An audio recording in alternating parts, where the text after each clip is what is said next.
These Lego-like communities, built for retirees, are marketed as independent, safe and fun. It's an industry worth billions of dollars. They're spruiked as a cheaper option for housing. Now a desperate group of pensioners has less than a week to leave their homes. Their retirement in ruins, their futures uncertain. Now, making the decision to leave your home at 90 years old is hard enough. So imagine being slapped with hefty exit fees from your retirement village on the way out the door. I don't have an extra $200,000. Oh my God, it's just wrong. You'd think a natural disaster's gone through this quiet, leafy suburb. Here is what the brochure did not put in front of you. You sell the home you already own.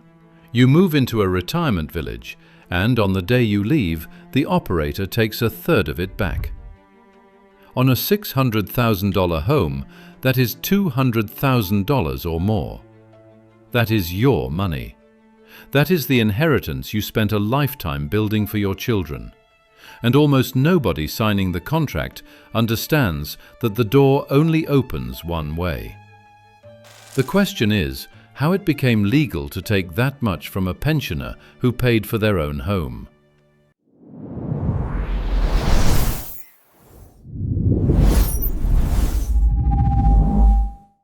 These people did everything right. An industry worth billions of dollars sells you a simple story. Independent living, safe, social, someone else mowing the lawn. The entry price often looks cheaper than the house you are selling, which is exactly how the trap is baited.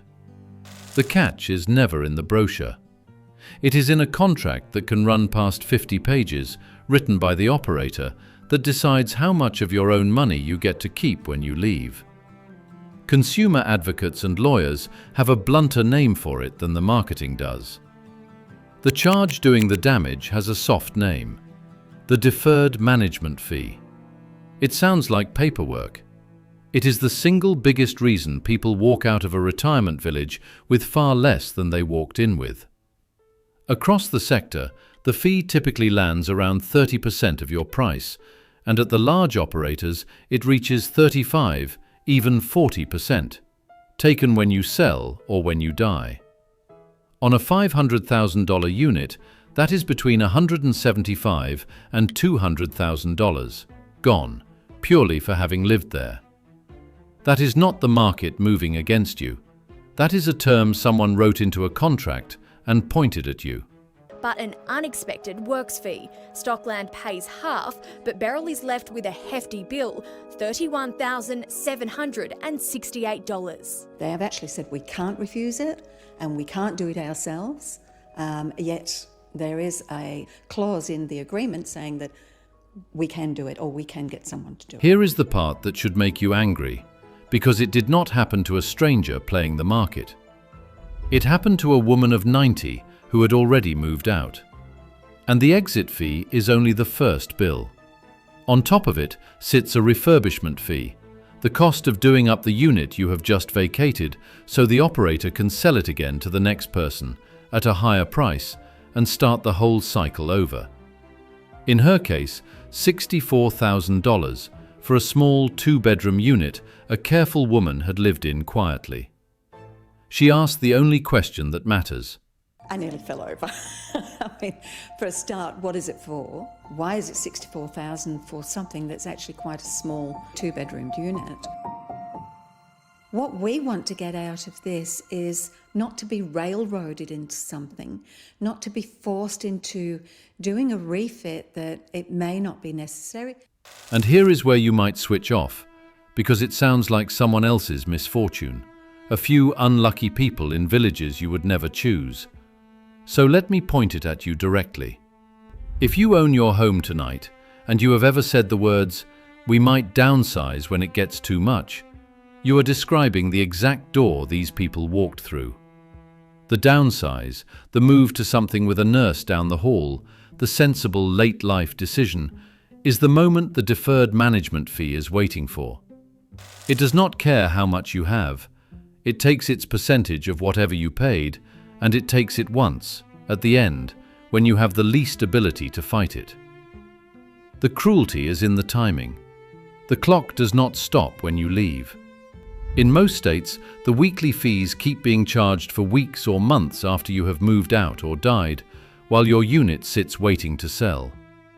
Families have been billed for a parent who was already gone, for a home nobody was living in, by an operator who controlled how fast it sold.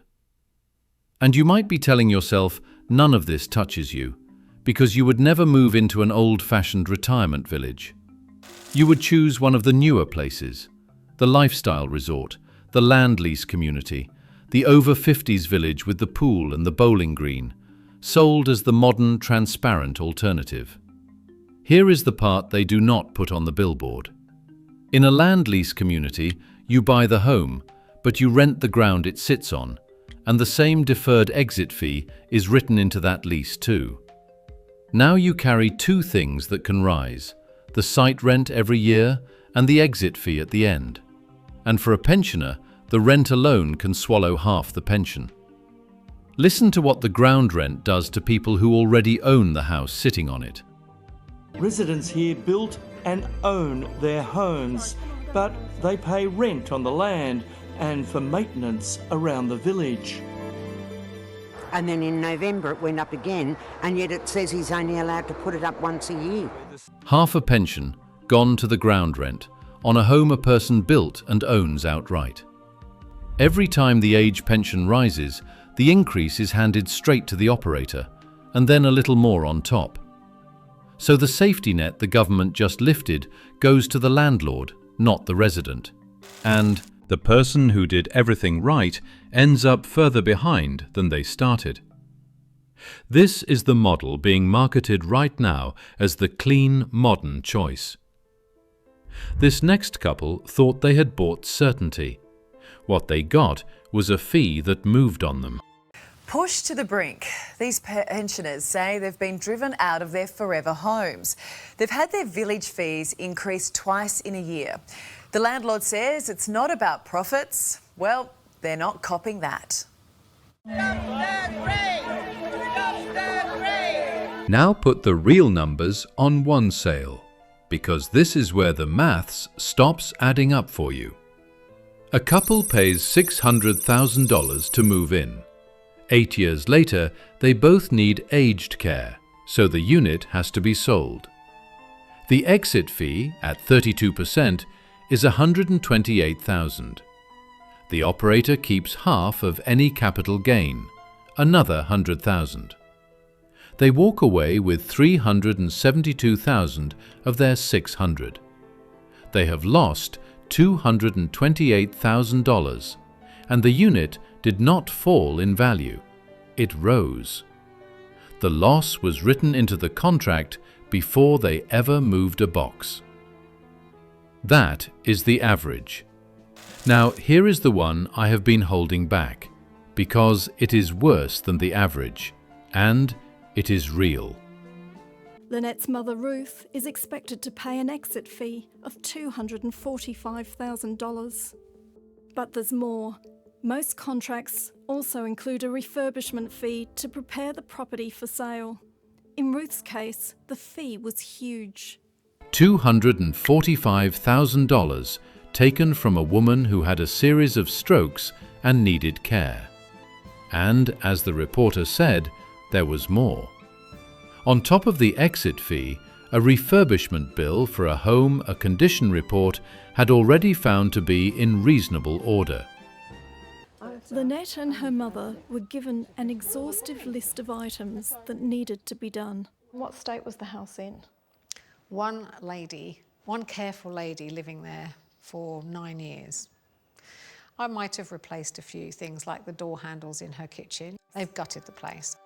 Add them together. $250,000 in exit fees.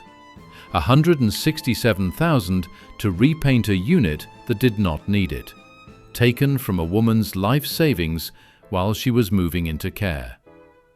Her family did the sum of what was left, and the answer was not a number you round. It was almost nothing.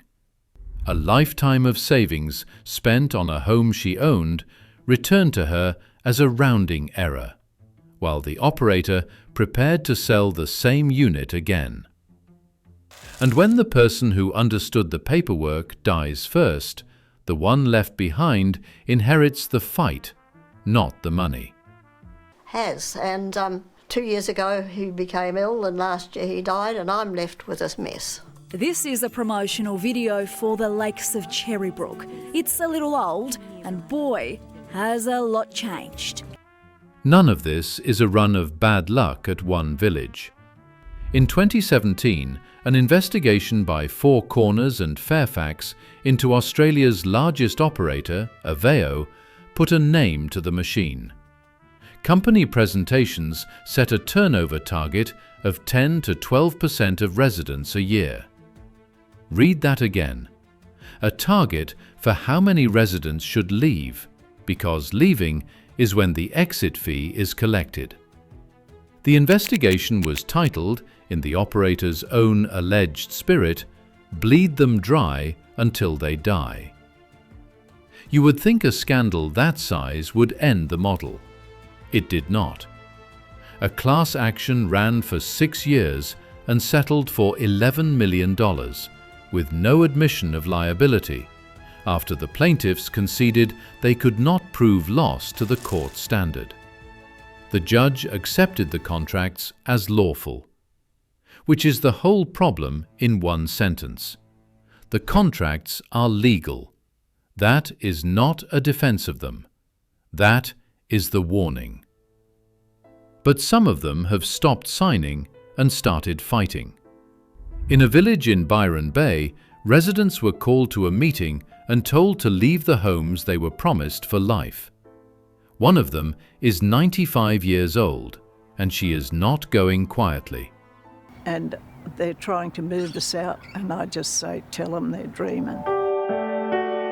Armed with a walking stick, Kate Smorty has turned into a bit of a rebel, leading a gang of 80 and 90-year-olds. She says if they want her out, they can carry her out, and she will invite the press to watch. It is the one moment of defiance in this whole story, and it is worth admiring. But be honest about the fight she is in. She is 95, on a walking stick, taking on a company with lawyers and a contract a court has already called lawful. The reason these operators keep winning is not that the residents are wrong. It is that the paperwork was built years in advance to make being wronged perfectly legal. There is a version of this that is worse again, where the operator does not just take your money on the way out. It takes the home itself. Barb plunged her life savings into what she was told was a 99-year lease on the land, never expecting that just 5 years in, she'd be kicked out. It's too hard. I've had lung cancer. I've had 2 broken marriages. I've lost 2 other homes. Yeah. Barb and her neighbours each paid around $200,000 for the leases, then spent between $200,000 and $400,000 more building their villas, on land they were told was theirs for 99 years. Then the developer defaulted on its loans, receivers were appointed, and residents received a letter. The money they had paid for the land was gone. The homes they had built with their own savings were caught in a collapse they had no part in and no protection from. And if you own your home outright tonight, and you have listened to all of this as other people's bad decisions, here is the part that should change how you hear it. Not one of these people thought they were reckless. They read the brochure, they saw the pool and the clubhouse. They took the sensible-sounding option their own children probably encouraged. The contract was 50 pages of legal text, and the one page that mattered was written to be understood only after it was too late to matter. You are not more careful than Ruth. You are one downsizing decision made in your 70s or 80s when you are tired and it all feels like too much, away from signing the same page. And you might assume that for the fees they charge, at least the villagers are kept well. Listen to what a resident is paying for. I'm a diabetic, I've had 7 heart attacks and I've had 4 mini strokes, and I can't afford to go to hospital because I've got to pay a $300 excess. Residents here built and own their homes, but they pay rent on the land and for maintenance around the village. The people meant to protect you have known about this for years. National Seniors Australia has called for the deferred management fee to be made illegal for any new contract, for refurbishment fees to be banned unless a resident has been there more than 10 years, and for exit costs to be stated up front as a real dollar figure a person can understand. A federal crossbench MP called the sector a form of corporatised elder abuse. A retired actuary called the contracts cunningly designed rip-offs. And still, in most of the country, the model runs exactly as it did the day that investigation aired. There is one crack in the wall, and it is worth knowing about. In 2025, a Victorian tribunal found that a large operator's deferred management fee was invalid under state tenancy law, in a case brought by more than 80 residents of a single community. The operator is appealing. It is one ruling, in one state, on one type of village, and it changes nothing for the contract you might sign next month in another. But it is the first time a court has said out loud that a fee this size, hidden this well, might not be lawful at all. So where does this leave the decision you or your parents might be about to make? In the best case, you find one of the newer contracts with no deferred management fee and a guaranteed buyback. You read every page with a lawyer, and downsizing does what it promised. In the realistic case, you sign a standard contract, and 8 years later, your family quietly loses $200,000 they assumed would be there, and never quite works out where it went. In the worst case, you are Ruth or you are Barb, and the home you paid for takes almost everything you had, or takes the roof itself. Because here is the truth the brochure will never print. This is not the market. This is not bad luck. This is not you being careless.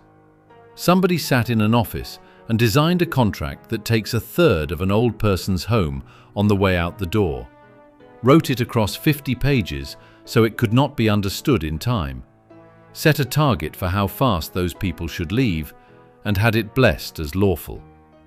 The market did not do that to Ruth. An operator chose it, wrote it down, and collected. And unless the law changes, the next contract on the next kitchen table will say the same thing. So before you or someone you love signs anything, 5 things. 1. Ask for the exit fee as a dollar figure, not a percentage, and get it in writing on village letterhead before you sign a thing. 2. Ask specifically about the refurbishment fee, who decides what needs doing, and whether there is a cap, because that is the bill nobody sees coming. 3. Ask how the capital gain is split, and get the honest answer, because losing half your growth is losing money you can feel. 4. Ask how long the weekly fees keep running after you leave or die, and how fast the operator guarantees a buyback, because that gap is where families get billed for empty homes. 5.